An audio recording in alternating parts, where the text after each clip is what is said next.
Retorne me abrigo em Buda, retorne me abrigo no Dharma, retorne me abrigo na Sangha. Pessoal, sou monge daico, sou monge da tradição Zen, do budismo japonês, sou especializado em meditação e é um pouquinho a nossa proposta do programa Insight, que é compartilhar com vocês e apresentar isso que a gente chama Zazen. Zazen quer dizer sentar em um estado profundo de meditação. Zen, apesar da gente usar essa palavra como se fosse uma coisa relaxada, descontraída, Zen na verdade quer dizer meditação. É um estado profundo de meditação, onde a mente encontra a própria mente. E é o que Buda fazia lá na Índia. Buda foi um príncipe que viveu 2.600 anos atrás e se dedicou a buscar o sentido da vida, a conhecer a si mesmo. Ele queria saber que história é essa de nascer, ficar velho, ficar doente, morrer, o que estamos fazendo aqui, será que tem sentido nessa história? Então ele foi buscar esse conhecimento através da meditação. E através dessa experiência de sentar-se em silêncio, ele consegue acessar a parte mais íntima e profunda de si mesmo, a sua essência, a sua natureza verdadeira, que algumas pessoas vão chamar a sua face original, o seu rosto verdadeiro, o seu eu maior, seu eu verdadeiro. Uma coisa que a gente fala no Zen é para não colocar uma cabeça em cima da sua, para não fingir que você é uma coisa que você não é, para não fingir que você está sentindo coisas que você não está sentindo, ser verdadeiro, porque através da verdade a gente encontra a liberdade. Então o que Buda fez para ter esse despertar foi meditação, e através da meditação ele percebe que não está separado de nada, de ninguém, que tudo que existe faz uma única vida, uma única teia, que a gente chama o Uno, o absoluto, né? E esse absoluto ele é composto de inúmeras partes relativas, mas esses dois aspectos fazem uma realidade. E hoje eu vou falar para vocês um pouquinho de budismo e prática social. Então essa foi a base dos conceitos budistas e o que isso tem a ver com a nossa sociedade, como que isso se aplica na nossa vida diária, na nossa vida concreta, de pegar o ônibus, de trabalhar, de nos relacionarmos. Algumas pessoas acham que o budismo, por se tratar muito de meditação, é uma religião que deixa as pessoas muito ensimesmadas, muito individualizadas. Então existiu na década de 70 uma crítica nos Estados Unidos dizendo que as pessoas que estavam buscando meditação tinham uma motivação muito egoísta e que o budismo seria, portanto, uma religião de enaltecer o ego ao invés de liberar-se do ego, né? E, na verdade, o monge chamado Maezumi Roshi, lá nos Estados Unidos, quando ele ouviu isso, ele ficou muito bravo. E ele dizia que quando a gente fala de budismo, nós já estamos falando de engajamento social. Nós já estamos falando de serviço e prática social. Porque quando a gente fala de budismo, nós estamos falando dessa percepção de que todos e todas estamos em rede, de que estamos interligados e interconectados. Então, quando eu falo de despertar da mente, de despertar espiritual, significa despertar a consciência para o todo, para perceber que todas as pessoas, todos os seres são sagrados, que tudo que existe é importante e que tudo é digno da nossa honra, do nosso respeito. Tudo merece ser tratado bem. Então, quando a gente fala de meditação em budismo, nós já estamos falando de prática social. A meditação verdadeira, ela começa com o ego, sim, começa com o nosso personagem, com a nossa individualidade, com o eu pequeno que quer se iluminar. E isso pode ser uma motivação egoísta, sim. Na verdade, na maioria das vezes é. E é assim que quase todos de nós começamos, pelo eu individual, individualista, egóico, egoísta, que quer o bem a si, que quer uma iluminação para si mesmo. Isso não é mentira, é assim mesmo que acontece. Então, o processo meditativo, no começo, ele pode de fato ser motivado, ser desenvolvido através de uma vertente, de um viés egoísta, autocentrado, eu quero o bem para mim. Isso é assim mesmo que acontece. Mas a meditação, quando progride, quando a gente insiste, persiste no caminho e a pessoa se dedica de fato a adentrar, estudar propriamente, estudar o próprio ser, inevitavelmente vai haver um momento em que a prática por si só da meditação vai fazer com que a pessoa perceba que ela não está separada de nada que existe, que tudo que existe no universo, no céu e na terra, fazem uma só vida, um só corpo, uma só essência. E é essa experiência que a gente chama experiência mística, a experiência do despertar espiritual, onde esse eu individual perde um pouco as fronteiras, os limites e se funde com o cosmos, se funde no todo, onde a sensação do eu separado, do eu recortado da realidade não está mais lá, onde a gente se percebe em inter-relação com tudo que existe o tempo todo. Então, nos templos e mosteiros, a nossa prática de meditação, que a gente chama de Zazen, Za quer dizer sentar e Zen quer dizer meditação, a gente faz de frente para a parede. Então, os monges se sentam, não só os monges, os praticantes Zen, se sentam voltadas, sentados de frente para a parede. Pode ser uma parede branca, às vezes no Japão é de madeira. Mas por que de frente para a parede? Primeiro, para evitar estímulo, para evitar distrações. Então, a gente não fica olhando uns para os outros, não fica olhando para uma imagem, não fica olhando para um altar. Senta de frente para a parede para diminuir as provocações, de modo que não tenha nada para me distrair desse olhar que eu vou dar para mim mesmo. E também, de uma maneira mais filosófica e mais profunda, a gente senta de frente para a parede para perceber as nossas próprias paredes, para perceber os nossos muros e fronteiras, as coisas que nós construímos para nos separar dos outros, para nos separar da vida. E isso a gente constrói com as nossas camadas mentais, com as nossas projeções, com as nossas expectativas, com os nossos julgamentos. A gente cria paredes que vão nos separando dos outros, que vão dizendo, não, isso aqui serve, isso aqui é bom para mim, isso aqui não é. Então a prática da meditação é fazer com que essa parede caia, com que essa divisão desapareça. As guerras são feitas porque as pessoas veem fronteiras imaginárias onde não tem nenhuma, porque a Terra é um planeta. E a espécie humana é uma espécie. Mas como nós criamos divisões, separações, muros o tempo inteiro, nós não temos uma sociedade harmonizada, nós temos todas essas diferenciações. Então tem um monge que viveu nos Estados Unidos chamado Bernie Glassman, onde todo o seu despertar espiritual foi baseado na sociedade. O que fazer para harmonizar essa sociedade cheia de rachaduras, onde tem pessoas vivendo nesses lugares onde ninguém quer ir, ninguém quer olhar, ninguém quer incluir. Então o trabalho desse monge foi desenvolver várias práticas, retiros e processos bastante inovadores para fazer as pessoas acessarem esse nível de percepção e consciência mais profundo, onde cada pessoa vai perceber-se interligada a todo o resto. Então, uma das principais coisas que esse monge fez foi lá em Nova York, na década de 70 e 80. Vocês imaginam que nessa época era muito violento e muito pesado. E ele abriu um projeto de uma padaria de luxo, uma padaria de produtos de luxo, onde ele empregava pessoas em situações de rua, pessoas marginalizadas, pessoas prostituídas, embriagadas, para trabalhar, pagos por hora, para fazer produtos de luxo, onde eram vendidos a alto preço em Nova York. Então ele fazia coisas de muita qualidade, produzidas por pessoas muito simples, que tinham emprego, que eram pagas para isso, numa forma de inclusão social. A ordem que esse monge fundou chama Zen Peacemakers, Zen dos Fazedores da Paz.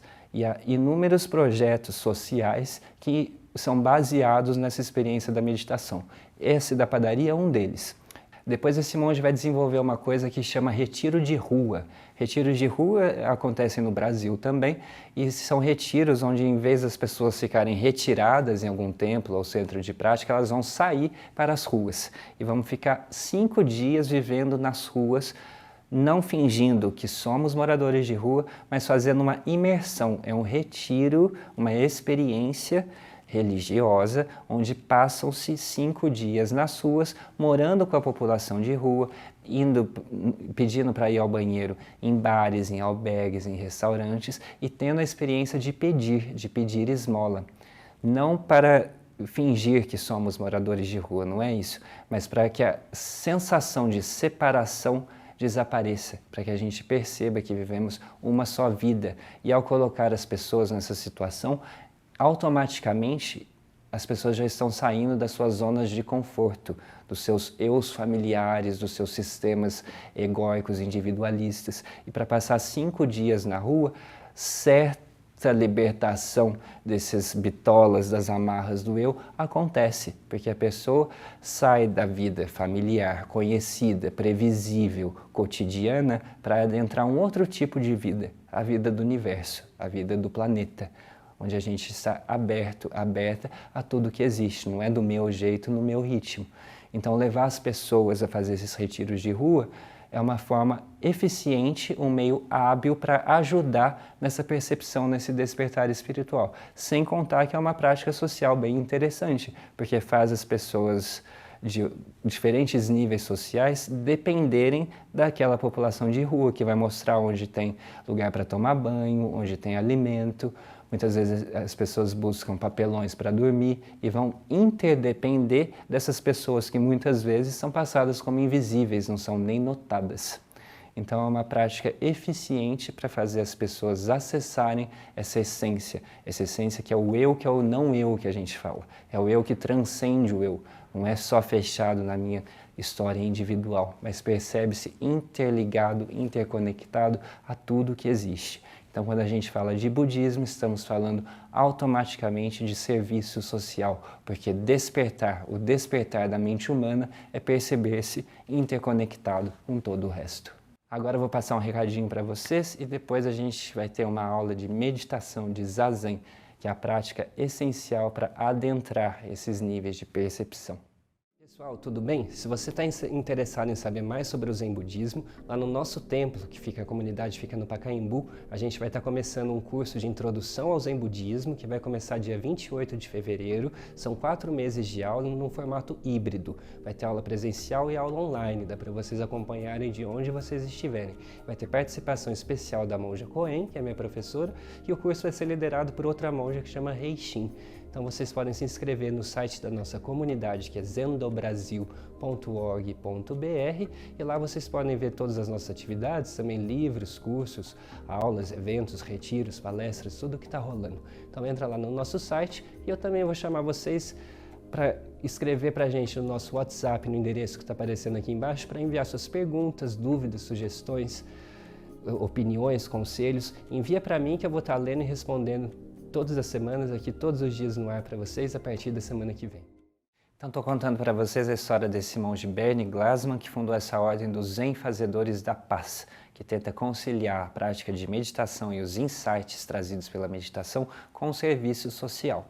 Então contei para vocês a padaria que ele fez com moradores de rua, os retiros de rua que ele organiza em todos os países do mundo praticamente, onde as pessoas vão passar 5 dias vivendo na rua para sair das suas zonas de conforto e acessar esse eu que não é o eu pequeno, o eu individual familiar, que é um eu muito maior, universal. E outra coisa que esse monge fazia também era organizar retiros em locais de guerra, em locais de refugiados, como na Bósnia, em Auschwitz, nos campos de concentração da Segunda Guerra, para que as pessoas tenham uma imersão nesses lugares onde muita violência aconteceu, para que isso nunca mais se repita. São retiros que ele chamava de retiros de testemunho, onde as pessoas eram convidadas a testemunhar, a observar os horrores da guerra, para que isso não se repita nunca mais. E mais do que isso, para que a gente possa identificar em nós mesmos as nossas tendências violentas, os nossos ditadores, as nossas tendências de exclusão, que diz não, isso é puro, isso não é. Então são maneiras eficientes de promover essa reflexão, de fazer com que as pessoas tenham um olhar profundo para si mesmas, e nesse olhar para si mesmas que a gente possa ver todos os nossos processos de divisão, discriminação e separação, que diz eu sim, os outros não, que recorta, que discrimina a realidade em vários níveis, que a gente possa transcender isso e chegar na mente una, que inclui tudo e todos, tanto na sua sabedoria quanto na compaixão, de cuidar, de ter ternura por tudo e todos. E a essência dos ensinamentos desse monge era dizer o seguinte: imagina que eu faço um corte aqui na minha mão esquerda. Automaticamente, a minha mão direita vai se mobilizar para cuidar. Eu vou lavar, eu vou cuidar, eu vou fazer um curativo, mas eu vou fazer alguma coisa com a minha mão direita para cuidar da minha mão esquerda, sabendo que se uma parte do corpo dói, o sistema inteiro está sendo afetado. Então, quando a gente fala de iluminação, é isso. Iluminação em serviço social é perceber que nós somos todos membros, partes de um único corpo. E que se tem uma parte doente, o corpo inteiro é responsável por cuidar dessa parte. Então, da mesma forma que a mão direita automaticamente, naturalmente vai cuidar da mão esquerda, sem ficar se sentindo máximo, sem dizer, nossa, vejam como eu sou uma boa mão, que vou cuidar da outra mão. Não, é uma ação natural, uma ação automática de cuidar, porque eu quero o bem do sistema inteiro, porque eu estou desperto para o sistema inteiro, porque eu sei que essa mão não está separada dessa e que se essa mão estiver sangrando, o corpo inteiro vai sofrer. Então, a prática do despertar espiritual é o despertar para esse corpo único. E quando a gente desperta para esse corpo único e vê que tem algumas partes sofrendo, a nossa ação, a nossa atitude natural é cuidar para que o bem do todo se reestabeleça. Então, quando a gente fala de meditar, como diz o fundador da minha ordem, chamado Eihei Dogen, que foi um monge que viveu de 1200 a 1253 no Japão, século XIII, ele dizia: estudar o caminho de Buda, estudar o caminho da iluminação, é estudar a si mesmo. É estudar o próprio eu, é olhar para a própria mente, a mente com a própria mente. E estudar a si mesmo é esquecer-se de si mesmo. É isso que eu repito para vocês sem parar. Quando a gente olha para nós, a gente vê que existem inúmeras camadas, inúmeros aspectos de consciência, muitas delas individuais, relacionadas a este personagem, a este corpinho, mas que conforme a gente adentra mais profundo na nossa própria mente, no nosso próprio ser, a gente chega numa essência que é universal, que permeia a tudo que existe. Então, olhar para mim mesmo, esse mim mesmo é importante, mas esse mim mesmo vai me fazer esquecer-me de mim mesmo, transcender o próprio eu, o próprio ego, ir além, não ficar restrito, não ficar limitado.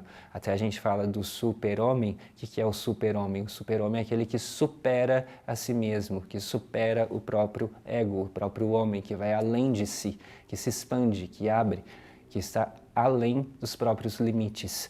Super-homem.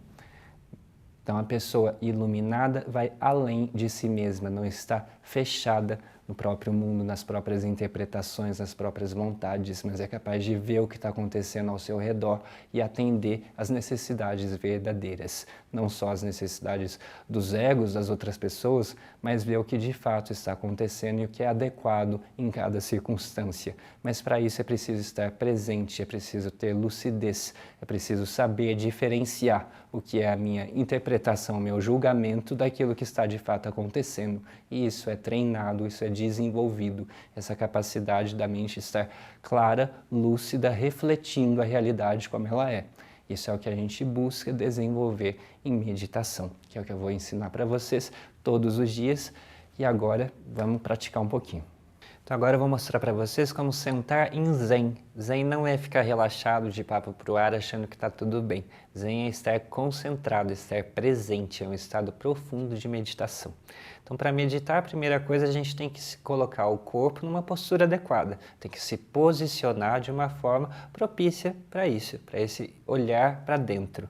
Então, a primeira coisa é achar uma base estável, pode ser numa cadeira, num banquinho ou sentado no chão, numa almofada com as pernas cruzadas. Existem várias formas, mas o mais importante é que a base esteja estável, que não esteja bambo, balançando para lá e para cá, que você possa estar firme para ficar imóvel, porque é essa imobilidade que vai fazer a nossa mente se aprofundar, que vai fazer a nossa percepção captar níveis mais sutis e profundos, tanto da realidade quanto de nós mesmos. Para isso é importante ficar parado, ficar imóvel. E para ficar imóvel a gente tem que achar uma postura adequada, que é ao mesmo tempo confortável, mas que não é um descanso, que não é um relaxamento. Então o que a gente treina aqui é um caminho do meio, é algo entre ficar muito acordado e muito relaxado. É uma tensão média de presença e relaxamento. Então, tendo alinhado o próprio corpo, a gente pode buscar o alinhamento da nossa mente. Então, a coluna vertebral, a gente quer que ela fique no eixo, esticada para cima, a gente não senta para baixo, não senta despencando, e vamos tentar sentar em cima dos ossinhos da bacia, que chamam isquios. Existem 2 ossinhos que fazem assim, que são feitos para sentar, e nem sempre a gente senta em cima desses ossinhos. Então, a gente busca aqui puxando a perna para ver se estamos sentando em cima dessa base que foi feita para isso e projetando a coluna para cima. Então a gente quer crescer, quer alongar dentro do nosso eixo. Depois os ombros, eles ficam relaxados, mas não ficam nem fechados nem muito abertos. É como se tivesse um ovo embaixo de cada axila. Então tem que achar essa distância adequada, que é para cada corpo única. E depois a gente vai buscar alinhar as orelhas com os ombros. E o nariz vai ficar no mesmo plano do umbigo. Mas não é que eu vou ficar olhando o meu umbigo, não. É que só que eu não vou deixar a cabeça torta, eu vou ficar sempre no meu eixo. E aí, tendo achado esse eixo da parte principal do corpo, que é a nossa coluna, nós vamos posicionar as mãos no que a gente chama mudra cósmico. Então a mão direita vai vir embaixo, a mão esquerda vai vir em cima, os dedos não se cruzam assim, fica uma mão embaixo da outra. E os polegares vão se tocar levemente, a pontinha dos dedos maiores vão se tocar. E isso aqui vai ser o nosso principal ponto de atenção e de presença, para que a gente possa ficar presente o maior tempo possível. A gente não medita para acessar níveis muito extraordinários, muito alterados de consciência. A gente fala nível alterado de consciência é a raiva, o ciúme, a preguiça. Isso são alterações da consciência. O que a gente quer acessar aqui é a nossa mente verdadeira, natural, a nossa presença que está aqui o tempo inteiro, só que a gente se desconecta.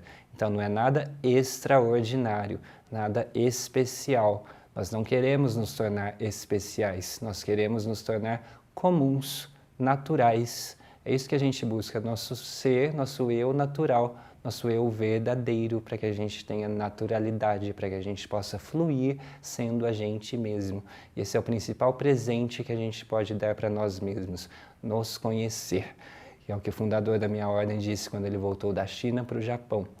Ele disse, os olhos estão na horizontal e o nariz está na vertical. Eu me conheço, eu sei onde eu estou. Eu estou aqui agora, fazendo o meu melhor. Fazendo o melhor que eu posso da minha presença. Porque para fazer o bem, eu preciso fazer bem feito. E para fazer bem feito, eu preciso estar presente, consciente. E isso é treinado, isso é desenvolvido através da meditação. Essa habilidade de voltar para o que está acontecendo na realidade, voltar a mente para o que está acontecendo aqui e agora, não as minhas fantasias, as minhas projeções, mas ver o que é, como é, que a gente vai chamar Nyose. As coisas são como são. E quando a gente é capaz de ver o que é, como é, a gente é capaz de ter uma atitude adequada em cada situação. Então, essa é a nossa proposta do programa Insight. In quer dizer para dentro e Sight quer dizer visão. E é exatamente isso, é uma reflexão não só budista, mas uma reflexão sobre a mente humana e sobre o que é esse autoconhecimento, esse conhecer a si mesmo através desse olhar para si mesmo. Então, eu vou estar aqui todos os dias, de manhã, ensinando vocês a dar esse olhar mais profundo dentro da sua própria mente, que você vai perceber que a sua mente não é só sua, a sua mente faz parte da vida do universo inteiro.